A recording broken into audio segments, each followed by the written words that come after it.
ఢిల్లీలో 3 పరిణామాలు చోటు చేసుకున్నాయి.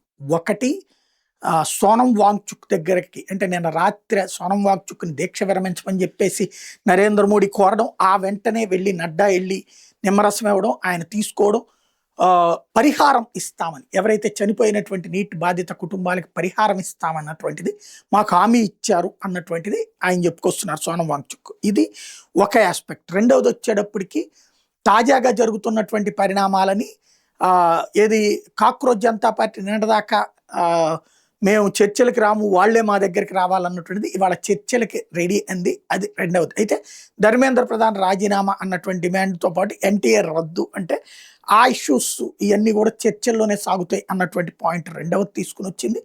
మరొక వైపు చూసుకుంటే ఇప్పటికే కాక్రోచ్ జనతా పార్టీలో అభిజిత్ దుప్కేని పక్కన పెట్టేసేసి విజేత దహ్యాని అభిజిత్ దుప్కే పక్కన పెట్టాడు. అభిజిత్ దుప్కేని ఇప్పుడు పక్కన పెట్టి అశుతోష్ రాణా ఇప్పుడు ముందుకు వస్తున్నాడు. అతను ఏంటయ్యా అంటే ఈ ఆమ్ ఆద్మీ పార్టీ కార్యకర్త. అంటే రాహుల్ గాంధీ ఎప్పుడైతే రంగంలోకి దిగి ఈ ప్రచారాన్నంతా తను క్యాప్చర్ చేయడానికి ప్రయత్నించాడో, అది ఇంతవరకు ఈ ఉద్యమాన్ని నడిపించి పంజాబ్ ఎన్నికల కోసం కథ నడిపినటువంటి కేజ్రీవాల్ పరిగెత్తుకుంటూ బయటకు వచ్చింది చూసాం. ఇప్పుడు ఆ కేజ్రీవాల్ బ్యాచ్ ఇక్కడ స్వయంగా రంగంలోకి దిగింది ఇక తామే చేయడానికి. ఇప్పటిదాకా వాళ్ళ డిజిటల్ హెడ్ అయినటువంటి విజయ్ దహియా, లేకపోతే వాళ్ళకి సంబంధించిన సోషల్ మీడియా హెడ్ అయినటువంటి అభిజిత్ దుప్కేని ముందు పెట్టి నడిపించినటువంటి కేజ్రీవాల్ బ్యాచ్ ఇక స్వయంగా రంగంలోకి దిగి కథ నడిపే ప్రయత్నం చేస్తోంది. ఇది జరుగుతున్న పరిణామాలు.